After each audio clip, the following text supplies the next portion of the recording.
Hey everybody, Rebecca back for the next episode of the Quintuple M. Today is episode 49.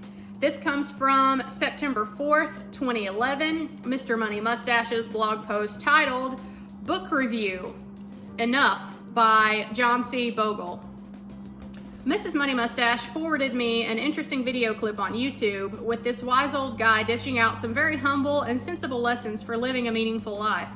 As I watched, I came to realize the guy talking was John Bogle, the founder of Vanguard Group, a place that has been leading the world in high-quality mutual funds since 1976 and taking care of my own investments for about a third of that time.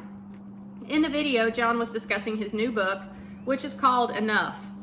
The founding premise of this book was an actual conversation that occurred many years ago. Two famous authors, Kurt Vonnegut and Joseph Heller, are talking at a party hosted by a billionaire hedge fund manager. Kurt says to Joseph, "You know, this billionaire makes more money in one day than you made in your whole lifetime from your novel Catch-22.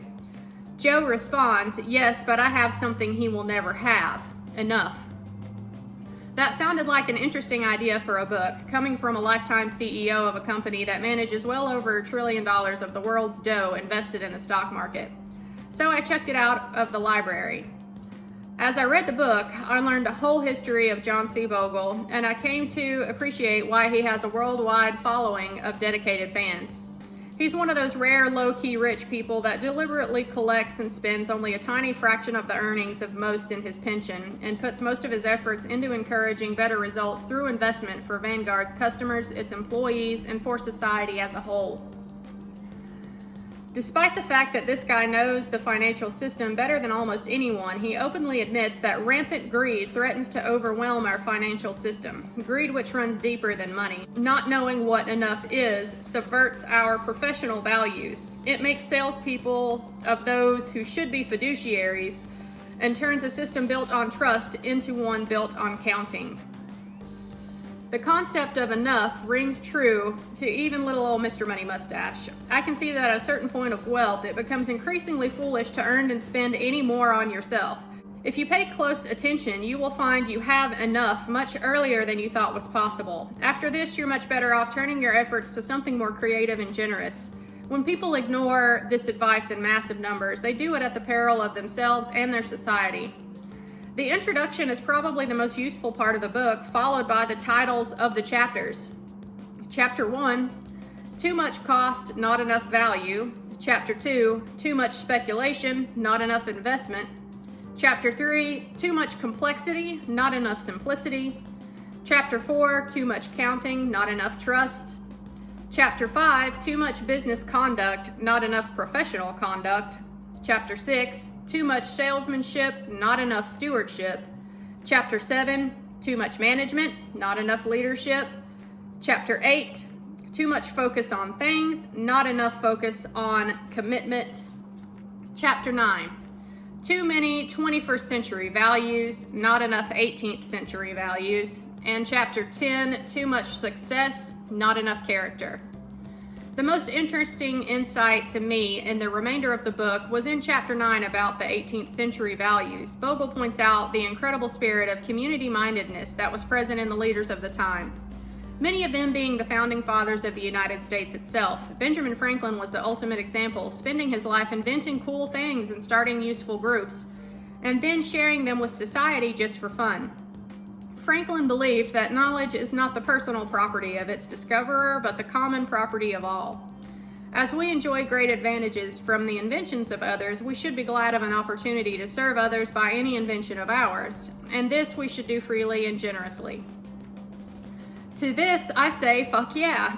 To those who would question the spirit behind Franklin's words as being too liberal-minded and not capitalist enough, I would say, and which of the world's economic powerhouse countries did you help found recently?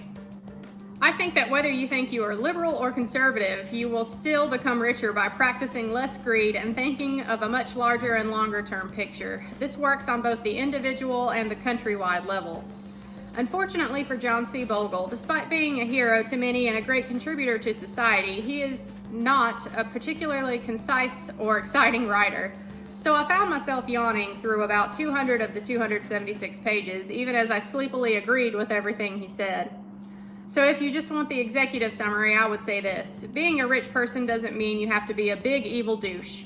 But among the rich today, we do have a lot of this unfortunate breed. So we need to reward and encourage the good ones, even while carefully regulating a few walls around the worst offenders. Otherwise, get yourself ready for the never-ending series of 2008-style great financial crashes where the great profits are made and the booms and the governments, i.e. you and I, are forced to foot the bill during the frequent crashes. Thanks, John C. Bogle, for leading a good life and telling it like it is. Yeah, this is another article that I chose to read because of what it makes you think about, this concept of enough. It's a great point because many people who amass a huge quantity of wealth, maybe you're not as generous as they ought to be. And y'all, being generous doesn't have to mean some monetary amount, some monetary donation to a charity. Being generous can be accomplished with being giving of your time, giving of your talents, giving of inventions, like Mr. Money Mustache mentions in this article. The concept of enough is something to really think deeply about before you reach financial independence. If you let fear govern your financial choices, then I don't think that you will ever reach enough. And this is something that I've thought heavily about because when I first calculated my financial independence number, the number that I came up with was $600,000. I really don't spend a whole lot of money, and as you know, the financial independence number is calculated based on what you spend, not what you earn. So when I calculated $600,000, I was like, wow, that really doesn't seem like enough money. And then my mind immediately started thinking, what if this, what if that, what if XYZ? So I decided that to be on the safe side, I would double that number, which is where I came up with my goal of 1.2 million. Now, if 600,000 is enough, why 1.2 million? Really, for me, that was just an insurance policy against all of the what ifs that might happen. But if I reach my financial independence number of 1.2 million and retire early and still find that I'm not really spending a lot of money and my wealth continues to grow after I retire early, then it would behoove me to give some thought to what I want to do with the extra resources. So yeah, I think everybody should give some thought to that. You know, if we reach our financial independence number, we retire early, we have all of this wealth, and maybe if we aren't spending it all, then we should be thinking of how to better our society. Money will not make you happy. So this concept of enough is an important one to explore, because what will make you happy is leaving a mark on society, improving your community around you, knowing that someone is going to remember your name after you die because you left the world a better place than when you entered it. So yeah, these are important concepts to think about. Let me know what you think of this article down below, and I will see y'all next Monday for the next episode of the Quintuple M. Thanks for watching. Bye.